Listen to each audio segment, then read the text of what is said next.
على ياسين حبيب الله توسلنا ببسم الله وبالهدي رسول الله توسلنا ببسم الله وبالهدي رسول الله وكل مجاهد لله بأهل البدر يا الله صلاة الله سلام الله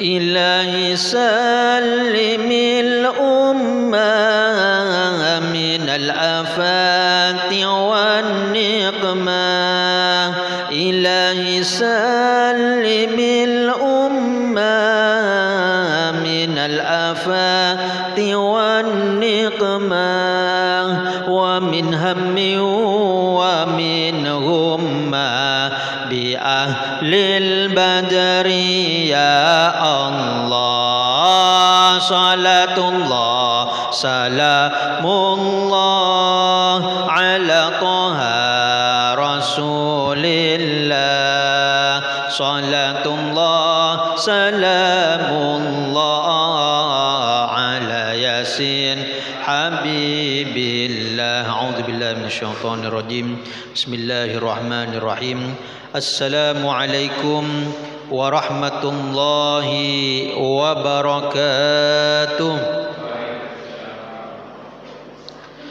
الحمد لله الحمد لله الذي بنعمته تتم الصالحات والحمد لله على كل حال ونعمة جعلنا الله وإياكم ممن رزقهم الله أرزاقا كثيرة واسعة وعظيمة حسية كانت أو معنوية ظاهرة أو باطنة وجعلنا الله وإياكم من عباده الشاكرين حيث يدخلهم الله أجمعين في جنة النعيم مع سيد الصابرين والشاكرين سبحانك لا علم لنا إلا ما علمتنا إنك أنت العليم الحكيم رب اشرح لي صدري ويسر لي أمري واحلل عقدة من لساني يفقه قولي وسدد لساني واهد قلبي بحق سيدنا محمد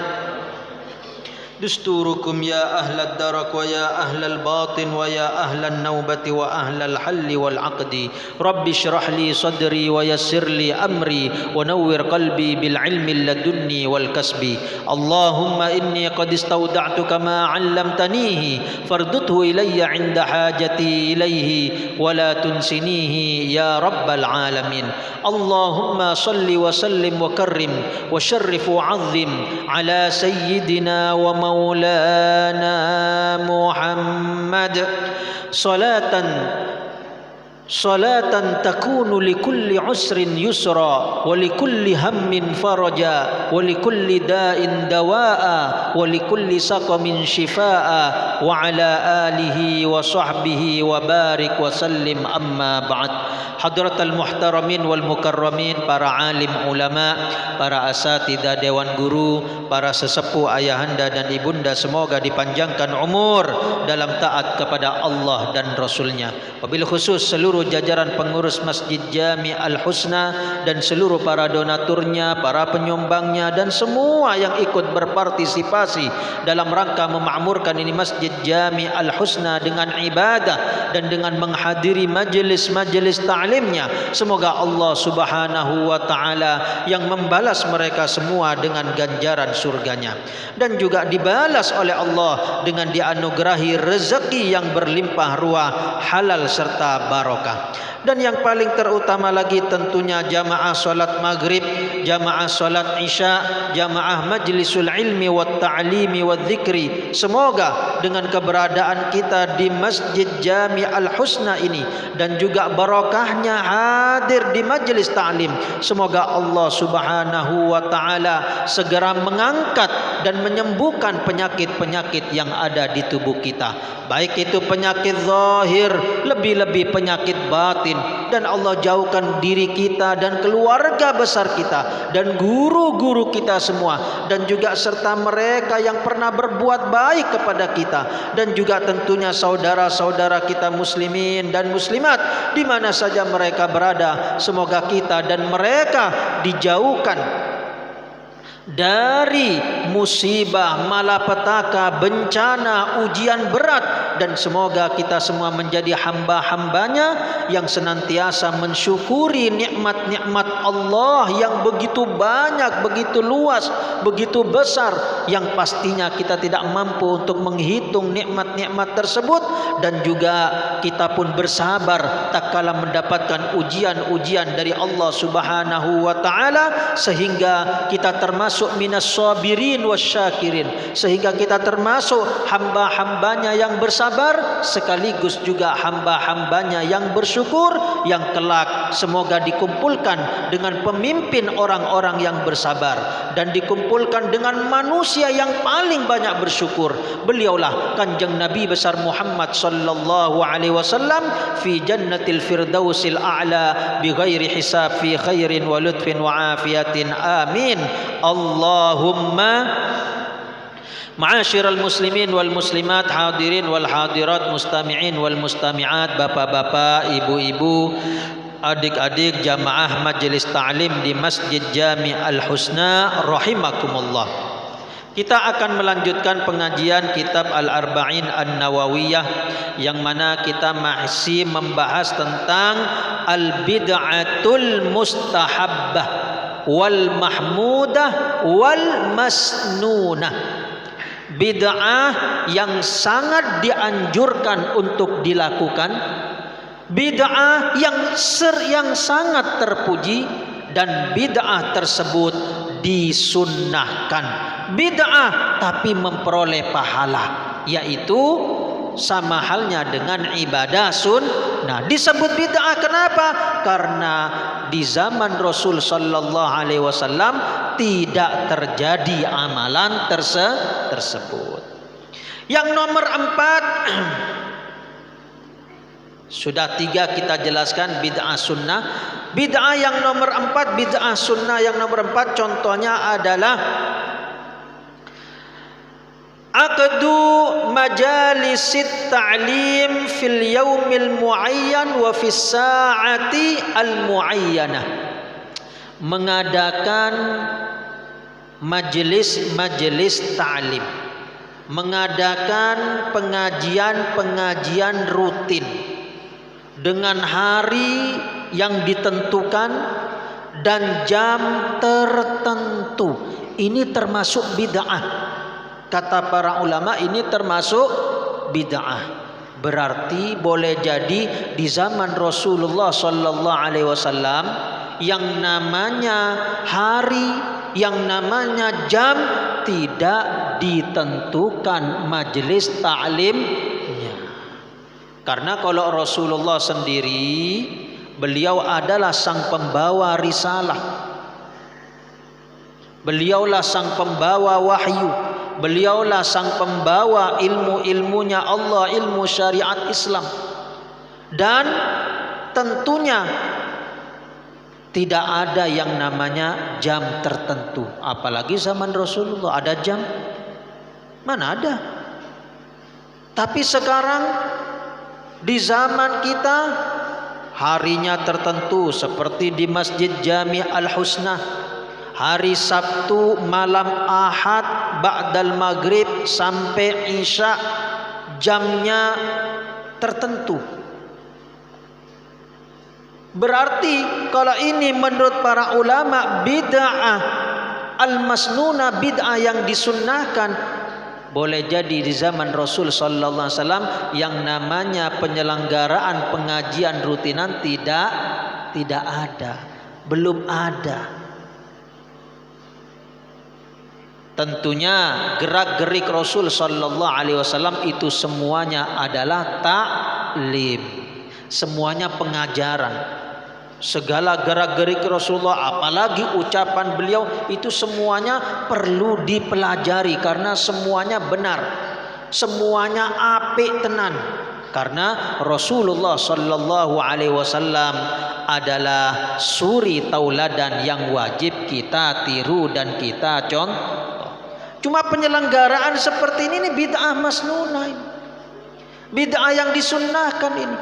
Coba pengajian rutin seperti ini tidak ditentukan harinya, tidak ditentukan jamnya, kira-kira ada nggak yang datang ke masjid? Kira-kira. Apalagi tidak istiqomah. Misalnya hari ini, misalnya hari Ahad, pengajian majelis taklim ba'dal maghrib. Minggu depannya hari Sabtu jam 12 malam. Malah tidak ada yang datang bisa jadi. Kalau misalnya ganti gonta-ganti. Tapi kalau sudah ditentukan harinya, jamnya, tempatnya, orang sudah ngerti. Makanya di masjid-masjid sebagian ditulis di majeding, apa majeding? Majalah dinding atau di saburah papan tulis, ditempel jadwal pengajian ba'dal maghrib, ba'da subuh, ba'da zuhur, misalnya seperti itu. Ini tujuannya apa? Tujuannya supaya orang-orang itu, oh kalau di masjid ini waktunya demikian, berarti saya akan hadir di masjid ini. Oh di masjid itu jam sekian saya bisa hadir. Sudah dia jauh-jauh hari mengosongkan waktu demi untuk menuntut dan mencari ilmu agama yang wajib kita cari, yang wajib kita mencari ilmu tersebut. Maka adanya majelis-majelis taklim di hari tertentu dan juga di jam tertentu, di tempat tertentu, ini merupakan bid'ah mustahabbah, bid'ah yang sangat dianjurkan, sehingga banyak masyarakat berbondong-bondong akan hadir. Yang sudah ditentukan waktunya saja masih ada yang malas mau hadir, apalagi tidak ditentukan waktunya, gonta-ganti ya. Bingung sendiri masyarakat, ngapain hadir? Kadang habis maghrib, kadang habis isya, kadang jam 12 malam, majlis taklim apa itu? Yang sudah tertentu aja coba dilihat, bisa dihitung pakai jari. Maka ini adalah orang-orang pilihan. Rasul sallallahu alaihi wasallam bersabda, "Man yuridillahu bihi khairan yufaqihu fiddin." Siapa yang dikehendaki Allah kebaikan pada dirinya, maka Allah akan memberinya pemahaman ilmu agama. Siapa yang Allah kehendaki kebaikan pada hamba tersebut, Allah akan memberinya ilmu agama Islam. Berarti apa? Sebaliknya, man lam yuridillahu bihi khairan lam yufaqihu fiddin wal iyadzu billahi min dzalik. Siapa yang tidak dikehendaki Allah kebaikan pada diri hamba tersebut, maka niscaya Allah tidak akan memberinya ilmu agama. Kenapa? Karena ilmu agama Islam itulah yang akan membahagiakan dan menyelamatkan hidup kita di dunia sampai ke alam barzah kuburan, sampai ke alam akhirat, dan kelak dimasukkan ke dalam surganya. Buah kita mempunyai ilmu agama dan kita mengamalkan ilmu agama tersebut dengan ikhlas semata-mata mencari ridha Allah dan mencari pahala dari Allah Subhanahu.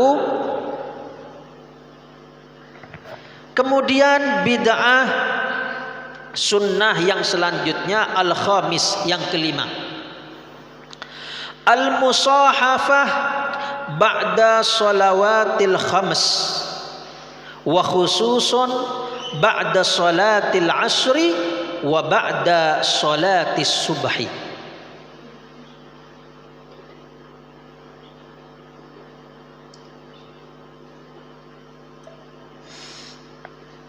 Bid'ah yang selanjutnya yang nomor 5, adalah bersalam-salaman setelah sholat 5 waktu. Ini termasuk bid'ah. Tapi apa? Bid'ah masnunah, bid'ah yang disunnahkan, bid'ah yang baik, ada dalilnya. Setiap kali seorang muslim dengan muslim lainnya bertemu, hendaknya berjabat tangan. Idzal taqar rajulani fayatasafahani, apabila ada 2 orang laki-laki bertemu kemudian saling berjabat tangan, maka gugurlah dosa-dosanya seperti daun yang rontok dari pohonnya sebelum mereka berpisah. Subhanallah. Gara-gara berjabat tangan Allah ampuni dosa-dosa kita. Itu setiap kali kita bertemu. Jadi ketemu di jalan, assalamualaikum. Salam juga sunnah. Kemudian berjabat tangan juga sunnah. Ucapin salam dulu baru berjabat tangan. Senyum, kaif haluk, gimana kabarnya? Alhamdulillah bi khair wa afiyah, alhamdulillah saya baik-baik saja. Misalnya itu biasa. Itu perbuatan yang baik seperti itu, saling bertanya. Ucapan salam dulu kemudian berjabat tangan, itu pahala semua. Masuk masjid ketemu salam. Ya tapi tidak salamin semua, wah nanti ngeling kayak orang. Yang pas berpapasan aja, itu assalamualaikum. Seperti itu. Kemudian kok habis sholat gimana Ustaz? Nah, menurut para ulama, habis sholat ini kenapa disunnahkan bersalaman? Karena tak kala sholat ini, kata para ulama, ini seakan-akan dia itu sudah tidak bertemu dengan, seakan-akan dia ini lagi sendiri. Seakan-akan dia lagi sendiri, sudah fokus kepada Allah Subhanahu wa taala. Pikirannya hanya beribadah, menghadap Allah Azza wa Jalla. Coba lihat tatkala kita sholat, ada yang ngomong-ngomongan sama teman di sampingnya, ya batal sholatnya. Jadi betul-betul fokus. Jadi seakan-akan sholat ini itu seakan-akan dia itu tidak bertemu. Kenapa? Karena kita ini lagi fokus di dalam satu hal, yaitu menghadap Allah Azza wa Jalla, mengkhusyukkan diri di dalam sholat, tidak ingat apa-apa. Kemudian tak kala salam, kata para ulama, assalamualaikum warahmatullah, assalamualaikum warahmatullah, itu seakan-akan kita baru ketemu lagi. Kenapa? Karena tadi fokus hanya kepada Allah Subhanahu wa taala. Maka disunnahkan berjabat tangan. Wabil khusus, kata ulama, wabil khusus ba'da salatil asri wa ba'da salatis subhi. Setelah sholat subuh dan setelah sholat asar itu sangat dianjurkan berjabat tangan. Sangat dianjurkan untuk bersalam-salaman. Kenapa? Karena di waktu asar itu semoga kita berharap ada malaikat yang merubah wujudnya menjadi manusia, sholat asar berjamaah, kemudian tak kala mereka bubar bersalam-salaman, tangannya bersalaman dengan sosok manusia yang padahal aslinya, hakikatnya manusia itu adalah malaikatnya Allah Subhanahu wa ta'ala. Dan itu kadang terjadi setelah sholat asar dan setelah sholat subuh. Itu sangat dianjurkan kita untuk bersalam-salaman. Jelas ya? Kemudian bid'ah al-masnunah yang ke-sadis, yang ke-6. Aqdul jama'at ad-diniyah, membentuk organisasi keagamaan, organisasi Islam. Itu sunnah. Zaman Rasulullah ada enggak? Organisasi NU, organisasi Muhammadiyah, ada enggak? organisasi apa? Atau partai-partai, partai PKB, PDI, P3, PPP, Golkar, Partai Demokrat, ada nggak zaman Rasulullah? Tidak ada.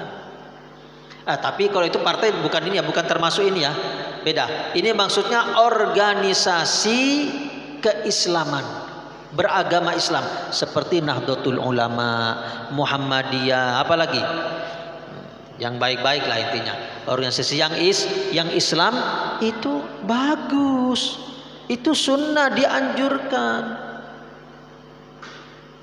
Itu dianjurkan, ini termasuk bid'ah masnunah, tidak ada di zaman Rasulullah. Tapi ini termasuk mustahabah yang dianjurkan dengan adanya organisasi, sehingga orang-orang ini bisa saling berkumpul sesama, mohon maaf, misalnya NU, sesama NU berkumpul. Kemudian nanti dia kalau tidak paham bertanya dengan ulama yang NU. Kemudian kalau ada seperti itu, sehingga dia seandainya ada jamaah yang sudah kok modelnya model ke Syiah atau modelnya ke Wahabi, nanti ada yang menegur. Itu pentingnya organisasi keagamaan. Maka organisasi keagamaan keislaman ini sangat baik sekali. Karena kalau tidak ada organisasi, orang semuanya akan mengatakan kami akidah Ahlussunnah wal Jamaah. Semuanya ngaku gitu. Loh, Syiah itu ngaku juga akidah Ahlussunnah wal Jamaah. Yang lainnya juga begitu.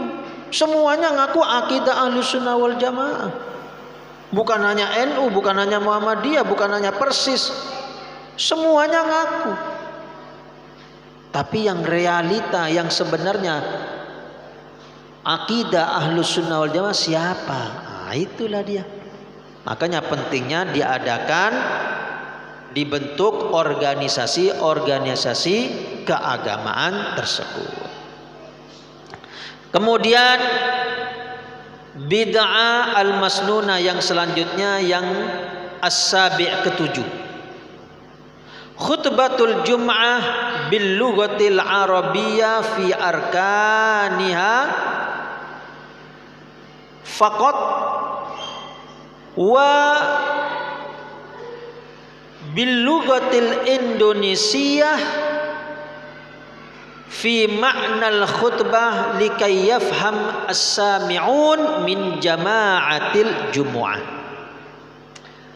Khutbah Jumat dengan bahasa Arab itu wajib ya. Khutbah Jumat dengan bahasa Arab hukumnya wajib, tapi dalam rukun-rukun khutbahnya saja. Dalam rukun-rukun khutbahnya saja. Rukun khutbah Jumat ada 5. Jadi wajib mengucapkan alhamdulillah, wajib bersolawat kepada Nabi Muhammad sallallahu alaihi wasallam, wajib berwasiat dengan takwa, wajib dengan membaca ayat Al-Quran. Jadi ada rukun-rukun khutbah tersebut. Berdoa untuk muslimin dan muslimat. Rukun-rukun khutbah tersebut wajib menggunakan bahasa Arab.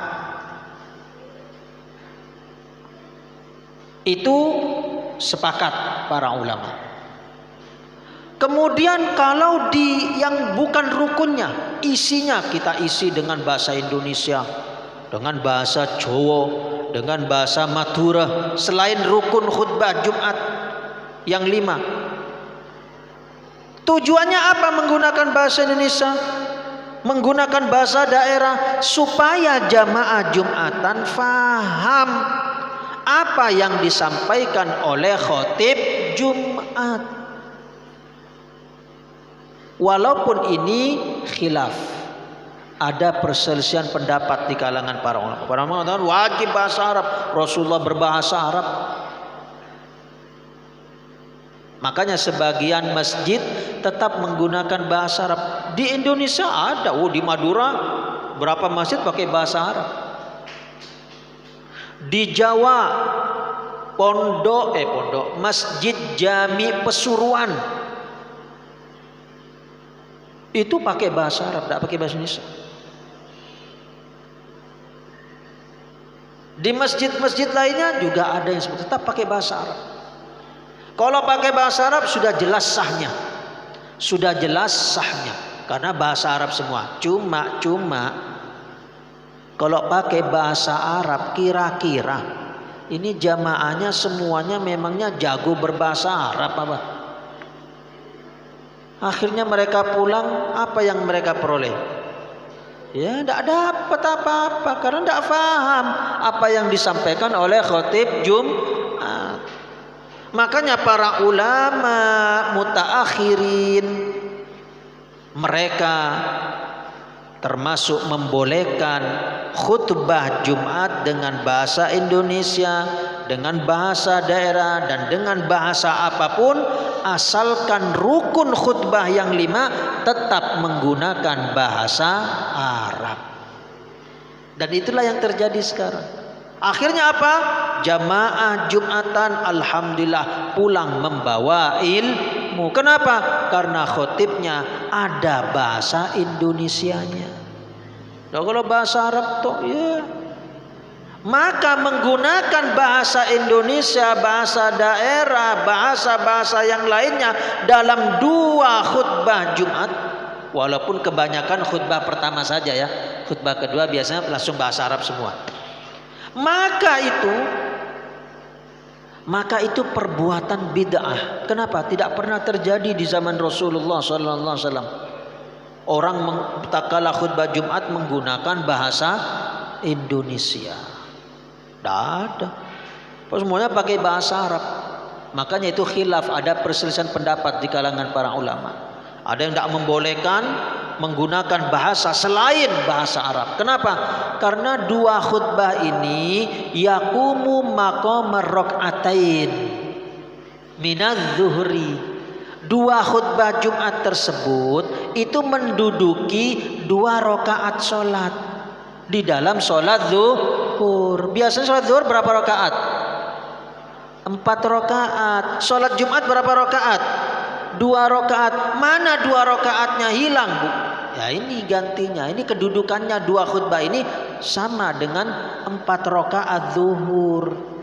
Makanya wajib tetap pakai bahasa Arab. Kalau ada orang sholat zuhur pakai bahasa Indonesia dengan memuji nama Allah yang Maha Pengasih lagi Maha Penyayang, segala puji bagi Allah yang Maha Pengasih lagi Maha Penyayang, Allah yang Maha Pengasih lagi Maha Penyayang, Tuhan semesta alam yang merajai seluruh, yang merajai nanti hari kiamat. Hanya kepadamu lah ya Allah kami menyembah dan hanya kepadamu lah kami meminta pertolongan. Kira-kira ada surat seperti itu? Ada. Di mana Ustaz? Ada di Indonesia, ada waktu itu viral di WhatsApp, grup WhatsApp. Tapi itu Islam liberal. Yang Islam liberal itu jangan diikuti. Itu sudah kacau dah itu, kacau itu. Jangan diikuti. Tidak sah itu. Tidak sah kalau sholat menggunakan. Tapi kalau 2 khutbah Jumat banyak para ulama yang mensahkan walaupun dengan menggunakan bahasa Indonesia, bahkan itu bid'ah masnunah. Itu bid'ah yang disunahkan. Kenapa? Sehingga jamaah Jumatan pulang membawa ilmu agama yang barusan dia dengar di khutbah Jumat tersebut. Jelas sudah. Nah, itu bid'ah masnunah, khutbah menggunakan bahasa Indonesia selain rukun-rukunnya yang pakai bahasa Arab. Kemudian bid'ah masnunah as-samin yang ke-8, ja'alal al-Qur'an fi syarit, membuat program Al-Quran di dalam CD, di dalam kaset. Itu termasuk bid'ah yang dianjurkan. Coba lihat, banyak. Mulai dulu, kalau dulu kaset nyetel Al-Quran, itu beberapa anak itu padahal dia masih kecil, tidak pernah diajarin ngaji, cuma karena sering dengar dari masjidnya baca Al-Quran, akhirnya dia hafal. Berkat apa? Dengar seperti itu. Bahkan berapa anak karena mulai usia di dalam kandungan didengarkan Al-Quran, walaupun sebenarnya yang baik ya ibunya yang ngaji. Ibunya capek tidak ngaji, ya kaset itu dengerin terus. Itu subhanallah, insya Allah tubuh kita sehat, bayi janinnya juga sehat. Nanti tak kalah lahir didengarkan Al-Quran terus. Coba lihat sampean, itu ada di RCTI itu acara tahfidz, perlombaan tahfidz. Kecil-kecil sudah hafal Quran, masya Allah. Kenapa?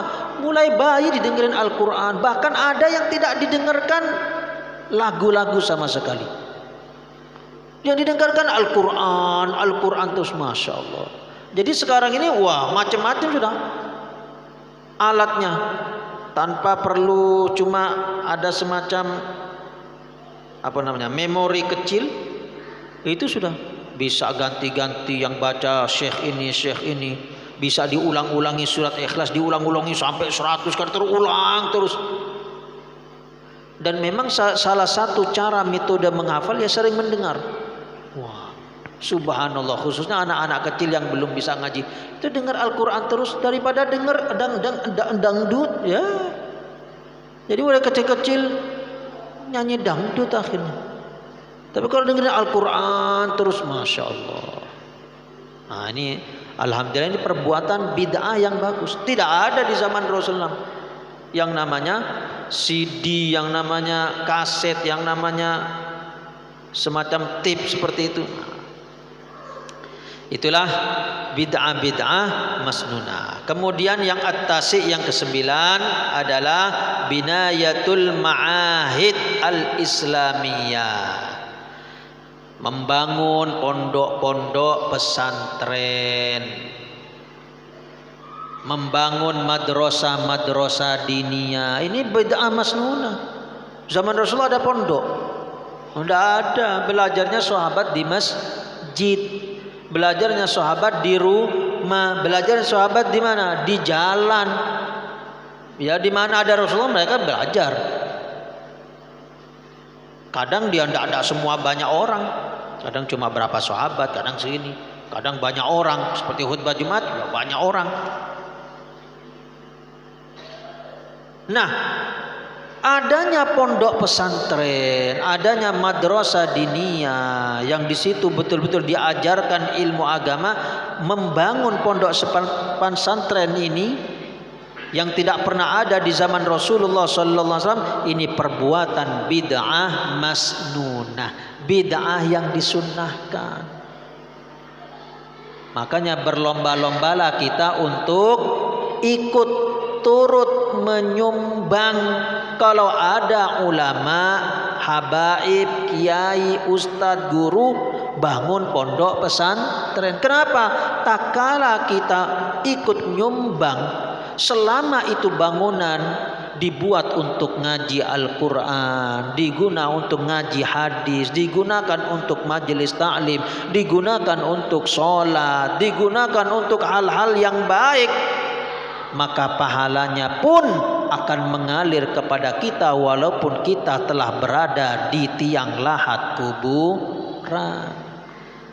Terus ini namanya sedekah jariyah. Bangun masjid, sedekah jariyah. Bangun musholla, sedekah jariyah. Bangun pondok pesantren, sedekah jariyah. Selama dipakai untuk ibadah, kita akan memperoleh pahala terus, ngalir terus, walaupun kita berada di alam barzakh. Subhanallah. Perbanyak. Mana yang ada masjid perlu direnovasi, lagi dibangun, sumbangkan sebagian harta kita di jalan Allah, karena ini pahala yang enak.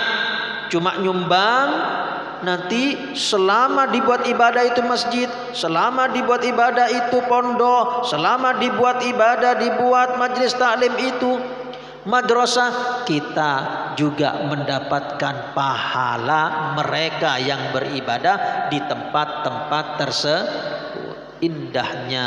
Indahnya kalau kita mau bersedekah jariyah.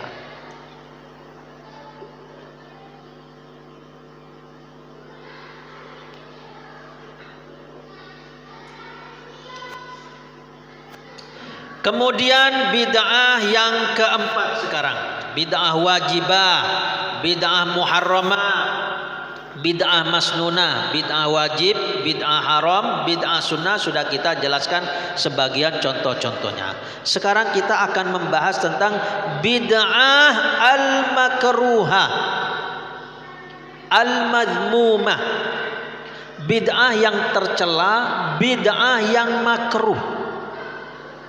Bid'ah yang makruh.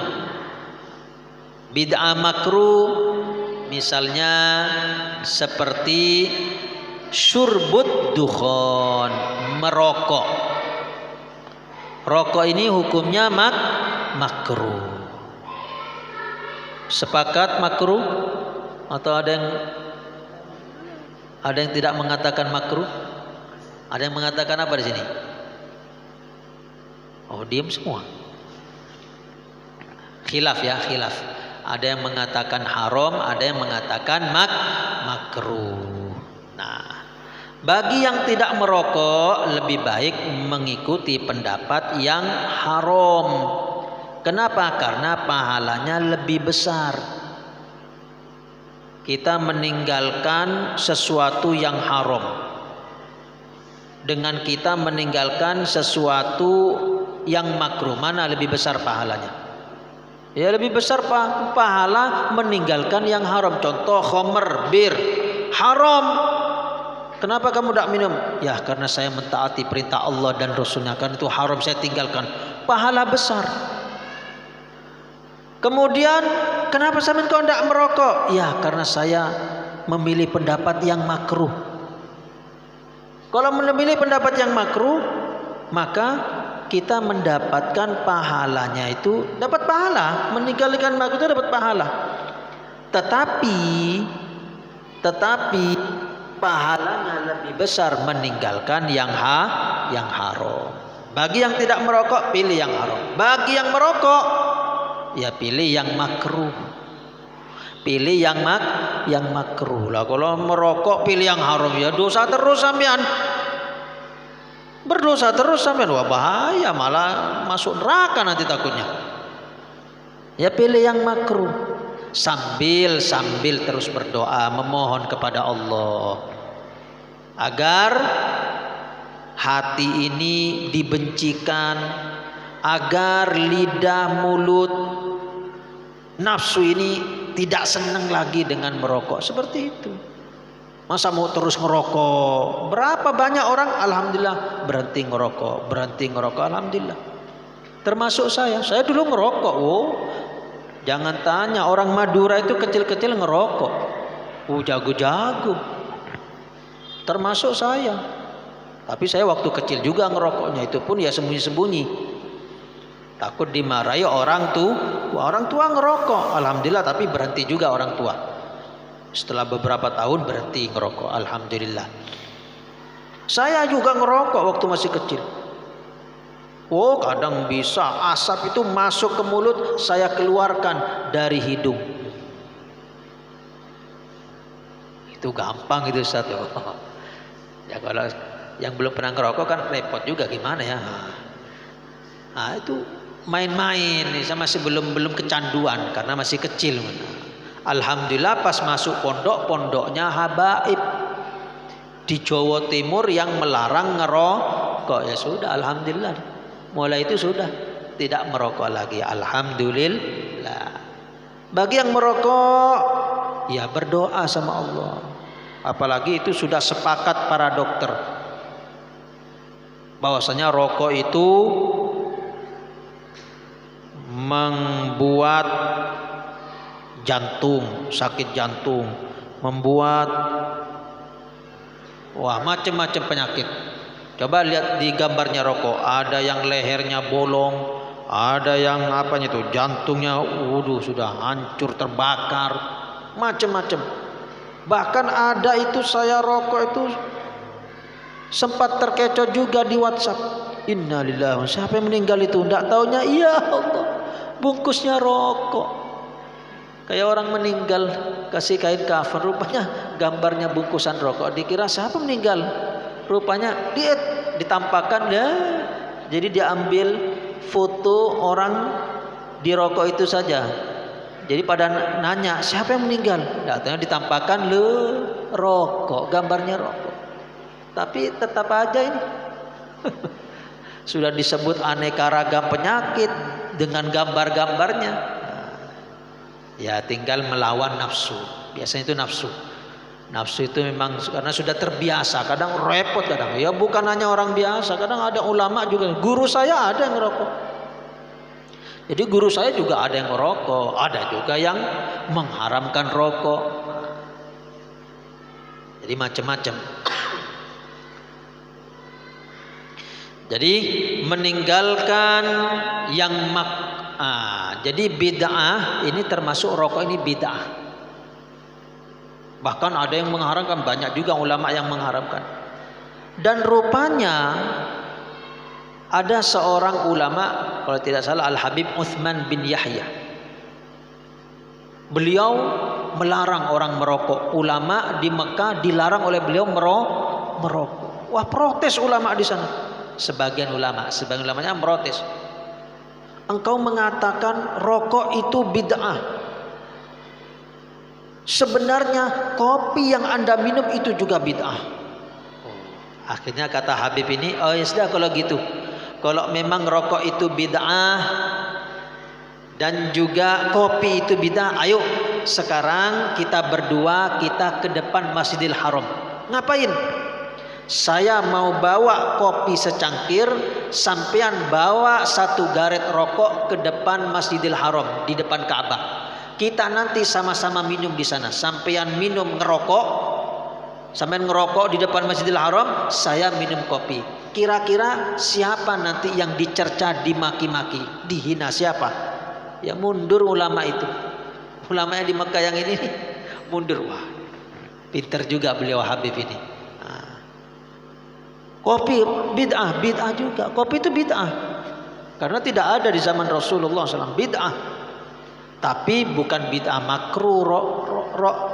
Kopi itu dia boleh dikatakan mubah. Bid'ah mubah. Nanti yang kelima, bid'ah mubah. Sampai mau minum kopi yang tidak dapat pahala, sampai ninggalin kopi yang tidak berdosa, namanya bid'ah. Nanti itu akan dibahas Allah. Nah, kita masih membahas rokok. Jadi rokok itu seperti itu. Nah, kemudian juga termasuk makruh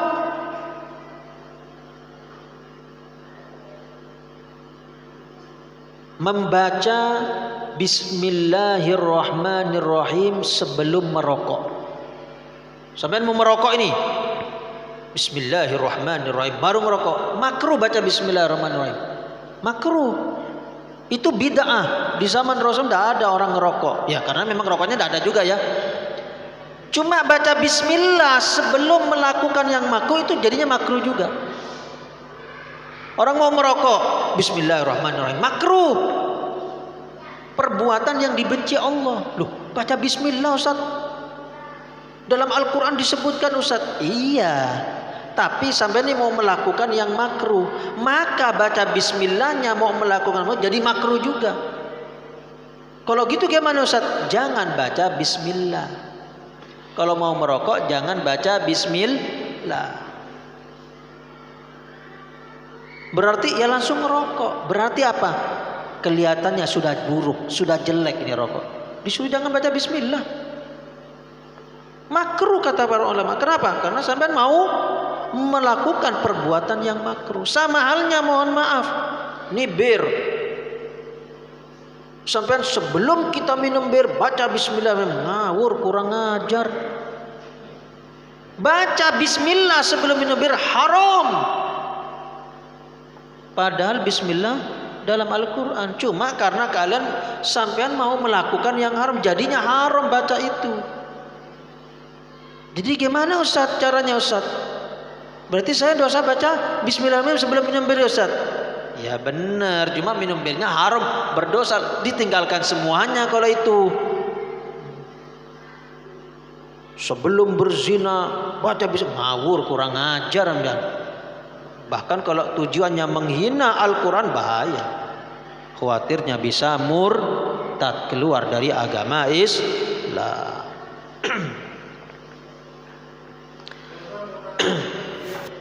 Ya.